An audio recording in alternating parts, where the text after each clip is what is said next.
Amis de l'électronique, bonjour. Aujourd'hui, j'ai fait une vidéo plutôt pour les débutants, hein, voilà, pour une fois.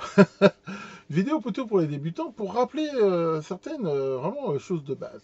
À la base, pourquoi je fais ça? Parce que l'autre fois, je suis tombé, je sais plus où, sur Internet, où il y a un petit jeune là qui expliquait que quand on chargeait une batterie, il y avait plus de courant qui rentrait dans une borne de la batterie que de courant qui en ressortait, parce que le courant il partait dans la batterie, quoi.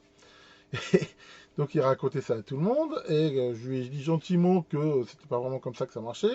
Donc il m'a répondu assez vertement que j'y connaissais rien. Donc oui, c'est assez bizarre d'ailleurs de voir en ce moment un petit peu tous ces jeunes là qui arrivent et qui sont toujours très sûrs d'eux là, qui prennent jamais le temps d'apprendre quoi que ce soit et qui sortent des énormités comme ça.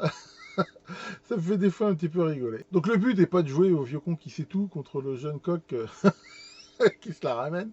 C'est pas du tout ça mon propos. Au contraire, hein, l'idée c'est d'être plutôt constructif et de faire une vidéo juste justement pour rappeler quelques notions de base. Hein, et je pense que ça pourrait éventuellement aussi en intéresser certains. C'est vrai que maintenant, à la mode, hein, c'est surtout, oh là là, on veut pas faire mathématiques, on veut tout faire par l'expérimentation, la pratique, tout ça. Et c'est bien, je veux dire, c'est intéressant. Moi aussi, j'ai démarré comme ça. Maintenant, je crois que de temps en temps, quand même, si on veut faire de l'électronique, il y a certaines connaissances de base, comme la loi d'Ohm, comme là on va voir les lois de Kirchhoff, les choses comme ça, qui sont quand même indispensables si on ne les maîtrise pas, même sans les voir d'une façon mathématique. Hein, mais si au moins intuitivement on voit pas un petit peu quand même comment ça marche, ça peut rendre les choses difficiles. Donc justement, hein, je ne vais pas faire de maths, hein, je ne vais pas vous faire des belles formules, des équations et tout ça. Je vais essayer juste hein, dans cette vidéo, de façon un petit peu intuitive, hein, de réexpliquer certains concepts de base et j'espère que ça pourra permettre à certains débutants justement de comprendre un petit peu comment ça marche. Et pour ceux qui veulent justement approfondir et voir des belles équations, ils trouveront généralement tout ce qu'ils veulent sur Internet. Alors allons-y, tiens, je vais utiliser mon ardoise magique là, comme support. Pour attaquer un petit peu ce problème, déjà, regardons un petit peu ce qui se passe vraiment au niveau du courant. Le courant, hein, je rappelle, hein, donc on appelle ça aussi l'intensité.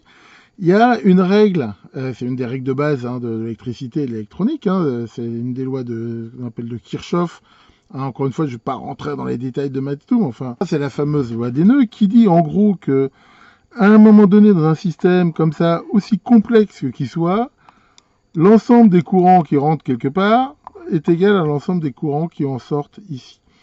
Ça, je veux dire, c'est quelque chose qui est absolument intangible. C'est-à-dire que si on simplifie, j'ai ici une source de tension, voilà, qui débite dans une charge ici, quelle qu'elle soit. Donc ça peut être une résistance, ça peut être une batterie en charge, ça peut être n'importe quoi. Le courant ici qui rentre I, il est forcément égal au courant qui sort ici. Il n'y a pas de courant qui se balade n'importe où.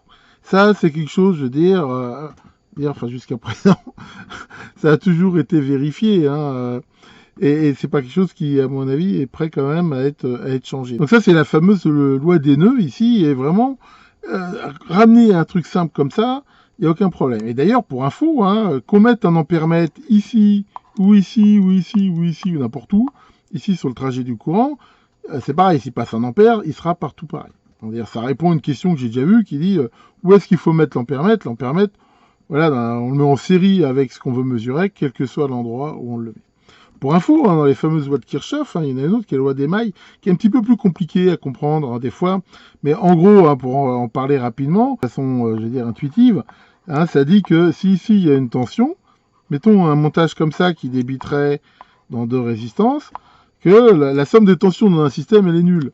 Ben, attention, bien sûr, il faut regarder la polarité, je veux dire, le sens hein, conventionnel. Mais ça veut dire que si ici, par exemple, j'ai une tension V, hein, donc on a vu ici qu'il y a un courant I qui passe. Hein, ce courant I, c'est le même ici. Hein, donc ça, c'est la loi d'Emaille. Ici, on voit qu'il va se diviser par exemple en deux, en I1 et I2, mais sachant que la somme des deux est bien égale à I. Et la tension, il va y avoir une perte de tension ici, hein, du fait de la loi d'Ohm dans la résistance ici, et une autre ici, hein, sachant que les deux résistances ici étant en parallèle, la tension aux bornes est la même. Et donc la seconde loi, elle dit que cette tension-là plus cette tension-là, eh ben, c'est égal à celle-là, donc que la somme est nulle. Bon, voilà, en gros, ça c'est le truc de base. Hein. De toute façon, ça on trouve hein, plein de trucs ici sur sur Internet, hein, sur les lois de Kirchhoff, hein, si vous voulez plus d'infos. Donc ça, c'est un des trucs de base. Mais maintenant, revenons-en un petit peu donc au problème qui a été posé. Le problème qui a été posé, hein, je rappelle que l'internaute en question, il disait, bah voilà, ici j'ai un chargeur de batterie quelque part, et ici je mets une batterie, voilà, et là, il y a moins de courant qui ressort que le courant qui rentre parce que ça charge la batterie. Alors, on l'a vu, si on prend vraiment le courant dans le sens intensité, bah c'est faux. La loi de Kirchhoff dit que s'il y a un ampère, ici il y a forcément un ampère. Mais je veux dire, je pense que intuitivement, le gars qui dit ça, il comprend quand même intuitivement que la mesure où on charge la batterie, il y a bien quelque chose qui se déplace vers cette batterie, que la batterie, après, peut restituer. Donc, quelque part, je pense qu'il comprend quand même intuitivement qu'il y a en effet un transfert de quelque chose qui est stocké et restitué après, où il se fait une petite erreur, en fait, c'est que c'est pas aussi au niveau du courant. Alors, pour bien comprendre ça, hein, revenir aussi un petit peu aux bases, hein, tout ça, quelque part, c'est de l'énergie. Hein, donc, prenons ici un truc tout bête. J'ai ici une alimentation d'1 volt. Voilà, hein, je prends des valeurs simples pour bien comprendre. Ici, j'ai une résistance de 1 ohm. Donc, la loi d'Ohm me dit qu'il va passer dedans un courant de 1 ampère. Voilà. Maintenant, du point de vue de ce qu'on appelle la puissance, hein, la puissance, c'est la tension par le courant. Ici, j'ai 1 watt. Mais ça correspond à quoi, 1 watt? 1 watt, le watt, c'est une unité d'énergie par seconde. Ça veut dire quoi? Ça veut dire qu'il y a un transfert d'énergie entre la source ici, l'énergie c'est des joules, ici, qui est transféré ici de ce système-là vers ce système-là. Donc ce système-là, il perd de l'énergie, hein, il perd 1 joule par seconde, hein, c'est le watt, et celui-là, il absorbe de l'énergie, je veux dire, la même énergie. L'énergie, c'est pareil, hein, c'est les lois de la thermodynamique, tout ça. Hein, je veux dire, l'énergie, rien ne se crée, rien ne se perd. Elle se transforme, elle se déplace. Donc, dans un système comme ça, ce qu'il faut bien comprendre, c'est ça. Or, cette énergie qui part d'ici, où est-ce qu'elle va? Comme je dis, elle ne se perd pas, donc elle n'est pas perdue, elle va quelque part. Alors, dans le cas d'une résistance, ça se transforme en chaleur. Et cette chaleur, elle va où? Bah, cette chaleur, la résistance ici, elle là. Et là, il y a 2 cas. Je veux dire, si la résistance était complètement isolée, bah, elle continuerait à absorber 1 joule par seconde. Et cette énergie, elle resterait dans le système, donc ça chaufferait de plus en plus. Et en théorie, ça pourrait atteindre, je veux dire, une température infinie. Enfin bon, après, c'est une expérience de pensée, mais elle chaufferait. Mais dans la réalité, si je fais ce montage-là et je mets une vraie résistance, et bien cette énergie-là, par convection, rayonnement et tout ça, elle est dissipée dans l'air ambiant. Et voilà, je veux dire, ça chauffe. Hein. C'est le principe du radiateur électrique. Ici, ça marche comme ça. Donc là, on a bien un transfert de cette énergie ici de la source qui est transférée dans la résistance qui, même, la transforme en chaleur. Donc on transforme de l'énergie, on va dire, électrique en chaleur. Donc ça, jusque-là, tout est bien respecté. Qu'est-ce qui se passe dans le cas d'une batterie? Maintenant, prenons le même montage. Ici, je prends mon chargeur. Pourquoi pas toujours 1 volt, hein, c'est une expérience de pensée. Ici, je mets ma batterie comme ça.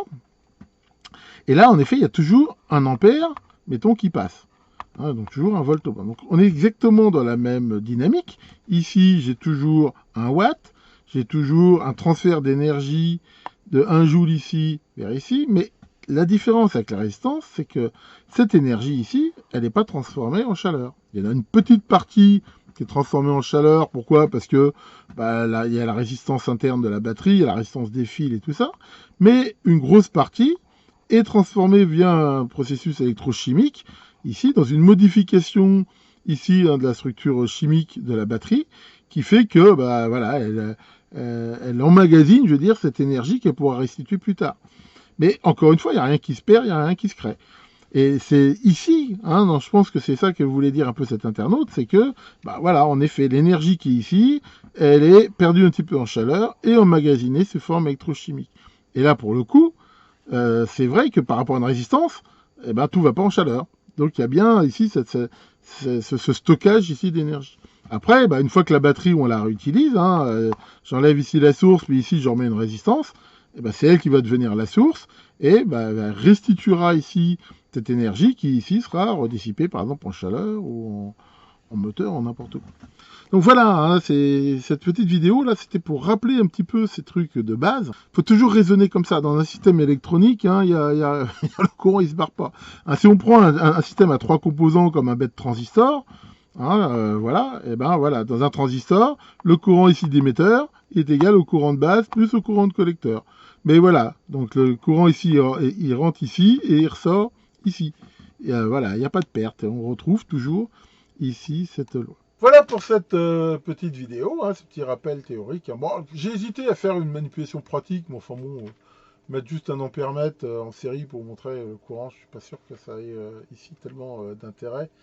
Et puis je reconnais que, c'est vrai que là j'ai pas fait de vidéo depuis un moment. Il est vraiment temps que j'ai des vacances. Hein. Au niveau pro en ce moment c'est assez chargé.